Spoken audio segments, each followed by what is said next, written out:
Hello, everybody. My guest today is Michael Gresty. He's the CEO of Riffiniti, an analytics software company that delivers office space utilization, employee mobility, and other KPIs. He's accumulated over 25 years of experience advising leading companies on corporate real estate. He's consulted to executives on more efficient buildings and on sustainability and strategy, operations, and culture, following an early career as a software engineer. Michael, you ready to take us to the top?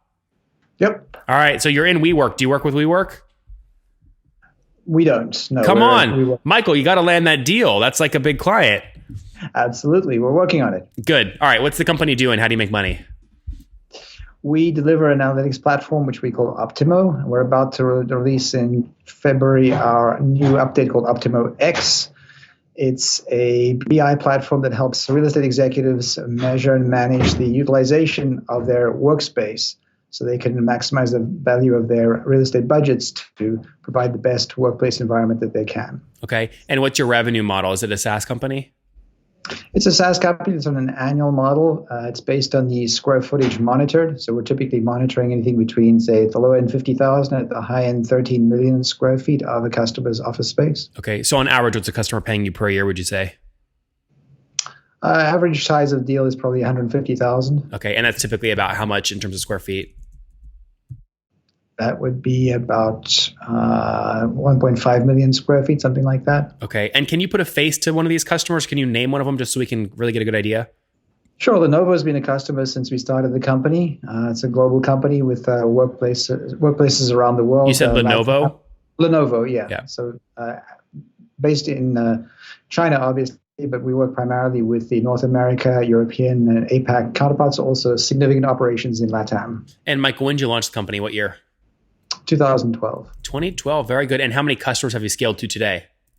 We're over 20 large customers, all in the Fortune 500 okay. category. Now, can I take that 20 times that $150,000 ACV? Kind of, you just told me you're doing about 250 grand a month right now in revenue? Something like that, yeah. I can't disclose the exact numbers, but it's of that order, yeah. That's fine. And help us understand at a high level growth rate. So if you're at 250 today, what were you doing about a year ago? Well, growth rate's been about 10, 12% per year. Okay. So are you bootstrapped or raised? So we raised 3.15 million in 2 rounds. Our last round was in 2016. Okay. So, I mean, help me understand that, because if you're, when VCs obviously are not happy with 10 or 20% year over year growth, if you've raised capital, how do you manage that expectation? Well, we're not raising right now. We're cash flow positive, and we're working towards scaling the business through revenue. And we found that the corporate real estate market is ready for change. I think we see some significant changes with companies like WeWork. On the other hand, a lot of the corporates are very slow moving as far as real estate goes. And it's generally, if you look at the CRE tech category broadly, growth rates are not huge because of the resistance to change in the industry. I think that there's a tidal wave of change coming, and any kind of recession, if it hits us, will certainly change the way people think about things. But for now, it's a pretty slow-moving business. It's one of the slowest-moving businesses, say, compared to healthcare. That's probably the only business that's even slower moving than real estate. Well, but Michael, help me understand. I'm not talking about new capital you're trying to raise. I'm talking about your current investors. When a VC puts money in, they've got to see, exponential growth year over year for their model to work. You're not having, 100%, 200% year over year growth. You're 10, 20%. How do you manage those expectations with your current investors? We work very patiently with them. They got into this business because they wanted to get in the ground floor. We were in existence before prop tech or CRE tech was even a category. Now it's, the latest and greatest, and there's lots of different companies entering it. They've got a ground floor opportunity here with major customers, and we're working with them to scale those customers. Each customer has grown year on year, and we've added significant names each year as well. How much do they expand at on average year over year? You're talking 20, 30, 40, 50%? Well, early customers dip their toe in the water usually. They'll put a couple of sites in the system, get some productive results out of that, and then scale to anything between 5 and 100 buildings. Okay. But just to be clear, to quantify that, if someone signs up for you in year one for $150,000 ACV, right, for 5 buildings, and then they expand in year two, what are they typically expanding to? We see between 20 and 50% growth in year 2. Oh, wow. Okay. That's really healthy. So 20% expansion. And are you really... I like it when people have clear things they price around. It sounds like you're really priced around one core utility metric, which is number of square feet managed. Is that accurate? Exactly, yeah. So that means we don't have to worry about how many people are involved, how many users there are, how many transactions there are in the system. we're purely delivering analytics that help them optimize their spend based on the square footage that they're occupying so they can tie it back to all their CapEx and OpEx budgets. Talk to me more about your team today. How many folks? 20 plus people here in Boston and in Sofia, Bulgaria, where we have a development office. Oh, how'd that happen? Are you from Bulgaria? My co-founder is Bulgarian. She had some contacts there, and we found it was a location that was rich in talent, and we were able to establish an office there at the same time as we started the company. So we've always been in 2 locations. Interesting. Very good. Now, churn obviously is critical in any SaaS company. What's your guys' churn today, and how do you make sure to keep that low? So high level of customer service, kind of white glove handling of these major customers. Churn is between 3 and 5%. It's very, very low. Monthly or annually? Annually. Okay, annual. Yeah, that's very low. And then talk to me about growth, right? So you've landed these 20 customers. These are very large accounts. Walk me through how you landed your first customer strategically. How'd you do it?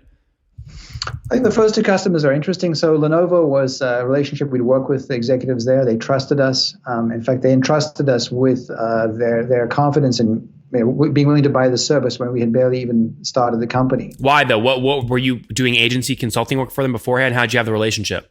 Yeah, we were consultants to them before, so they knew and trusted us, and we knew they had the problem. We offered them the solution. We did a beta site. They were able to save several $1 million based on the analytics for that site, and so they went to scale in year 1 of the business.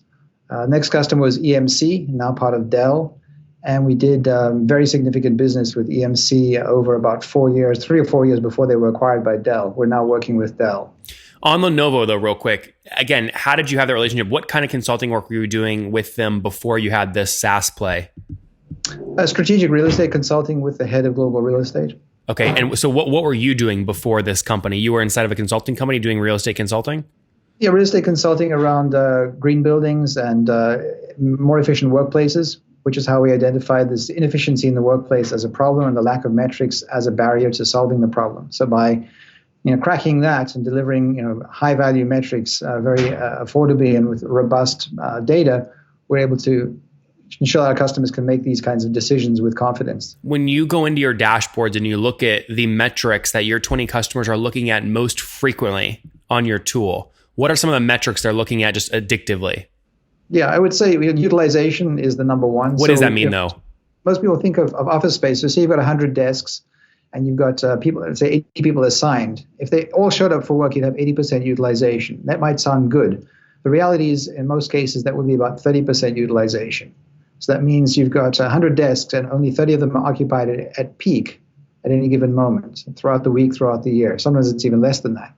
So customers realize that once they see that at scale, they've got 3 million square feet, and they're actually only using 1.5 million square feet effectively. They start to take action, either reduce the square footage or not build more, or try to find ways to increase the density of occupancy so they can get more value from what they're investing. Is this because Lenovo signed too big of a lease, or because their employees aren't showing up for work? They prefer to work at home. Many of those things come into play. So most real estate folks are conservative. They prefer to plan for the future long term, but the world has changed.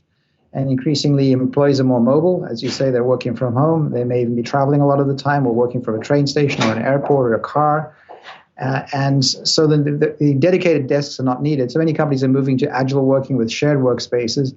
But Lenovo is not, we shouldn't single them out. All our customers have this problem, and many other companies do. They just don't know how to solve it without good metrics. There are turf wars internally. The real estate function is there to deliver workspace. The business units are, in many ways, building empires. And bless their socks, they've got business plans that they want to implement and succeed against. But very often they build empires of space, stockpiling for the future. And when that's duplicated across 10 or 20 business units, you get this massive inflation of what's really needed. So we help companies get that vision, see that, and have real metrics so they can go and reduce the space. Talk to me about onboarding. So to get a new $150,000 ACV customer, what's your fully weighted CAC look like typically? That's a number that is probably in the low 10 to 20,000 range. It's a B2B solution sale. It's a 6 to 12 month sales cycle with these kinds of companies. We have to go through InfoSec. We have to get a legal approval, obviously. We have to get contracting approval. And then there are various data sources that need to be aligned. So it works out that way. Onboarding is pretty quick once we get the deal done and get them started. We've got customers who've been up and running in 7 days. others in 2 to 3 weeks at most. Is it all software, or is there actual physical kind of Internet of Things component you got to install in the workplace? So the beauty of what we do is we offer a pure software play solution. Many customers think if they want to measure what's going on in the workplace, they need to install hardware, whereas in fact, there are many existing hardware devices, Wi-Fi network, access control, even some sensors that customers already have. So we tap into those existing data sources, those systems. We use machine learning and data science to harmonize the different data, and we yield the results without their having to install new hardware. So you might look at the Wi-Fi connection and say there's 100 desks here, but today only 30 unique IPs connected to the Wi-Fi, so there's only 30% utilization. Something like that. But we also align that with who badged in that day and whether some of the lighting sensors are telling us what's going on there. What's also compelling about what we do is it's more than just who's connected. We actually can triangulate the exact location of the Wi-Fi devices on the floor plans.